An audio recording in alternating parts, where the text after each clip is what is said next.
In this episode, we are doing something a little different on purpose, because the title tells us this is a spaced retrieval review, not a brand new lecture full of fresh concepts. Spaced retrieval is a learning approach where you pull information back out of your memory repeatedly over time, rather than rereading it and hoping it sticks. That matters for AI risk program management because real decisions rarely happen when you are relaxed and prepared. They happen when you are busy, when someone wants a quick answer, or when a problem has already started to unfold. In those moments, you do not rise to the level of your intentions. You fall to the level of what you can recall and apply quickly. Our goal here is to strengthen recall of the kinds of program management decisions you need to make in Domain 2 and the kinds of risk responses you need to choose, so that your brain can reach for them under pressure. We are going to revisit key ideas you have already heard, but we will revisit them in a way that forces your mind to retrieve and reconnect them. By the end, you should feel like you can mentally rehearse a decision, notice the risk trade-off, and select a response without getting lost in jargon. Before we continue, a quick note. This audio course is a companion to our course companion books. The first book is about the exam and provides detailed information on how to pass it best. The second book is a Kindle-only ebook that contains 1,000 flashcards that can be used on your mobile device or Kindle. Check them both out at cyber.author.me in the Bare Metal Study Guide series. To anchor this, start by reminding yourself what program management means in an AI risk context, because beginners often hear program and think it is a software program or a single project plan. A program is the ongoing system of people, processes, and controls that makes AI risk decisions consistent across many projects, many teams, and many months. Program management decisions are things like defining scope, deciding what must be reviewed, choosing what evidence is required, deciding how vendors are assessed, and setting expectations for monitoring and incident response. These decisions are not one-time. They are repeated as new use cases appear and old systems evolve. A spaced retrieval review works best when you practice recalling what those decisions are and why they exist, so you do not treat them as arbitrary bureaucracy. When you can recall the purpose behind a control, you are more likely to follow it and enforce it when someone pushes back. So as you listen, keep asking yourself, what decision is being made here? What risk is it meant to reduce? And what would happen if we skipped it? That self-questioning is part of retrieval because it makes your brain do the work of remembering. Now let's retrieve a core idea from earlier episodes. Coordination across teams is not about harmony. It is about preventing gaps between responsibilities. When a program manager is asked to approve a new AI use case, one of the first decisions is who must be involved before anything moves forward. Try to recall which teams we emphasized and why their perspectives matter, because that recall helps you avoid making decisions in a vacuum. Legal helps interpret obligations and define defensible boundaries. Privacy helps control personal data use and expectations. Security helps prevent misuse and reduce blast radius. Data helps ensure quality and traceability, and product shapes how users will experience risk. In a real moment, a rushed leader might say we can handle this within product and engineering, but your retrieval practice should trigger a different response.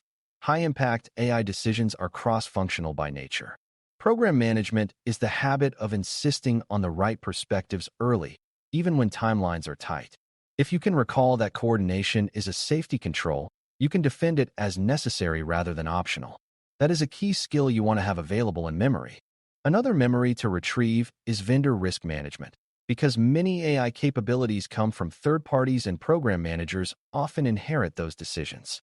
Picture a scenario where a vendor promises a powerful feature and the business wants it quickly. The program decision is not simply yes or no. It is what evidence is required before adoption, what terms must be in the contract, and what oversight will be ongoing. Try to recall the three phases we tied together: due diligence, contracts, and ongoing oversight. Due diligence asks what the vendor does, what data they touch, what limitations exist, and what dependencies they rely on. Contracts turn expectations into enforceable obligations, especially around data rights, security, change notice, and incident cooperation. Ongoing oversight keeps the relationship safe over time by monitoring behavior and managing changes and incidents. Retrieval practice here means you should be able to name, from memory, at least a few vendor questions you would ask without needing a checklist. When you can do that, you are less likely to be swayed by marketing language and more likely to demand evidence. Now retrieve the concept of training that sticks, but focus on it as a program decision rather than as a learning theory. Program management decides who must be trained, what training is required, how often refreshers occur, and how you know the training had an effect. Under pressure, organizations often train everyone the same way, or they train once and then forget because it feels efficient. Retrieval practice should make you remember that different roles carry different risks, so the training must fit the role. Everyday users need habits like verification and safe data handling. Builders need stronger understanding of data, safety, and change control. Approvers need better questions and evidence expectations. Responders need rehearsed workflows, and leaders need a realistic mental model and consistent reinforcement. The program decision is to make training repeatable and role-based rather than one-size-fits-all. If you can recall that training is a control, then you can ask for evidence of training the same way you ask for evidence of testing. That changes training from a compliance chore into a risk reduction mechanism. Let's retrieve the idea of audit evidence and artifacts, because this is where program management becomes visible to outsiders. When an auditor asks how you manage AI risk, a program manager must be able to produce evidence that controls exist and operate. Try to recall the difference between intention and control, because that difference should be automatic in your thinking. Intention is saying we care about safety, while a control is a repeatable action that reduces risk, and an artifact is the record that proves the control happened. Program decisions include defining what artifacts are required for each stage, where they are stored, and who reviews them. A common failure is scattered evidence, where documents exist but cannot be found. So retrieval practice should link the idea of artifacts with the idea of traceability. You want a mental habit where, whenever someone claims a control exists, you ask what evidence will prove it and who will review that evidence. If you can recall that auditing is about proof, you will design processes that create proof naturally. That is how program management decisions become defensible. Now we shift into the second half of the title, which is risk response recall, because AI risk programs exist to produce good responses to risk, not just good documentation. A risk response is what you do when you identify a risk, and a common beginner challenge is that they know risk is bad, but do not know what the available responses really mean in practice. The classic responses include avoiding risk, reducing risk, transferring risk, and accepting risk, and you should practice retrieving these quickly as options, not as definitions. Avoiding might mean deciding not to build a feature or not to use certain data.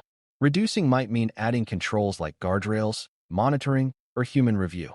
Transferring might involve shifting some responsibility through contracts, insurance, or vendor agreements, though you never fully transfer accountability.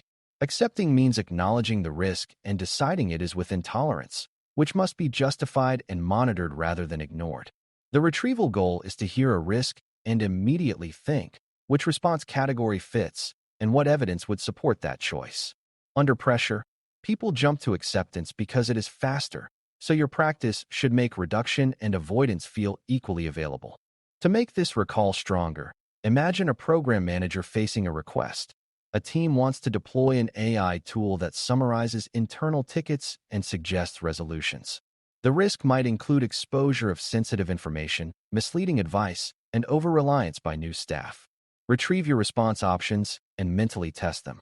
Avoidance could mean refusing to use the tool with sensitive categories of tickets. Reduction could mean limiting inputs, applying access controls, requiring verification before actions, and monitoring output quality. Transfer could mean contract requirements if the tool is vendor-provided, including data restrictions and incident support. Acceptance could mean allowing limited use after controls are in place and after leadership agrees the remaining risk is tolerable. The point is not to pick a perfect answer, but to rehearse the mental pathway from risk identification to response selection to control evidence. When your brain can do that quickly, you can function as a program manager during real conversations. Retrieval makes the response process automatic enough to use in fast-moving situations. Another important retrieval concept is escalation, because program management decisions are not only about what you do, but also about who must decide. Beginners sometimes assume the person who discovers a risk must solve it, but programs exist so that risk decisions are made at the right level.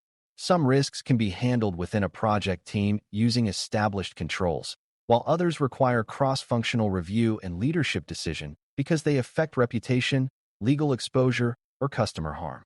Retrieval practice here means you should remember that severity and impact drive escalation, not personal confidence. If a risk could cause harm to people, involve sensitive data, or create regulatory consequences, the program should define that it must be elevated. That is not to slow work. It is to ensure accountability is aligned with consequences. When you can recall the escalation logic, you are less likely to let high-risk decisions be made informally in hallway conversations. A strong program creates predictable pathways so people know where to take concerns without fear. Let's also retrieve a subtle but important idea. Risk response is not a one-time action. It is a life cycle commitment. If you reduce risk by adding monitoring, you must actually monitor and act on results, which means the response includes ongoing work. If you accept risk, you should still track it and revisit it when conditions change, which means acceptance is not forgetfulness. If you transfer some obligations to a vendor, you must still oversee that vendor, which means transfer includes oversight. If you avoid a risk by limiting use, you must enforce the boundary, which means avoidance includes access control and user training. This retrieval matters because programs fail when they treat a response as a statement rather than as an operational plan. Under pressure, people say we will monitor and then never build the habit. Your learning goal is to hear a response word like monitor or accept and immediately think, what operational evidence will show we did that? That habit links this review back to the earlier topic of audit artifacts, because the audit proof is also the proof that risk responses were real. Another recall practice is to connect program management decisions to human behavior, because many AI failures are human system failures rather than purely technical failures. If users overtrust the system, then a risk response that relies on users being careful without support is weak. If builders are rushed, a risk response that assumes perfect testing without time and resources is weak. If approvers are unfamiliar, a risk response that assumes they can judge technical claims without clear evidence is weak. Retrieval here means remembering that controls must fit real behavior, not ideal behavior. Training that sticks, role-based access, clear boundaries, and usable monitoring all exist because humans are imperfect and time is limited. Program management decisions should anticipate the human shortcuts people will take and design controls that make safer behavior easier. When you can recall that reality, you will plan controls that work in the world, not only on paper. To strengthen recall even further, practice a mental exercise that combines the key domains of Domain 2 without needing a formal scenario. When you hear a new AI initiative, your brain should retrieve a quick sequence. Define the system boundary, identify stakeholders, identify data flows, identify vendor dependencies, require evidence and testing, set monitoring expectations, define incident response, and decide risk response options. Notice that this is not a detailed procedure you follow step by step, but a set of prompts your mind should automatically raise. The strength of spaced retrieval is that these prompts become easier to access with repetition. You are building mental shortcuts that lead you towards safer decisions, which is exactly what program management is meant to produce across an organization. When you can recall these prompts quickly, you can participate confidently in conversations without pretending to be a technical specialist. That is an important skill for new learners because it turns knowledge into usable judgment. As we close, the purpose of this spaced retrieval review is to strengthen the mental connections between program management and risk response, so you can recall the right ideas when decisions have real consequences. Coordination across teams, vendor risk discipline, role-based training, and evidence building for audits are not separate topics. They are the backbone of a program that keeps AI risk manageable over time. Risk response options are only helpful if they come to mind quickly, and if you can connect them to operational actions and evidence. When you practice retrieving these ideas, you reduce the chance that you will freeze, oversimplify, or accept risk by default when someone pushes for speed. For brand new learners, the big takeaway is that learning is not complete when you understand a concept once. Learning is complete when you can recall and apply it in the moment you need it. Spaced retrieval is how you get there, and program management is where that kind of reliable recall protects real people and real organizations. Thanks for listening. For more audio courses, daily newsletters, and more, please visit DailyCyber.News.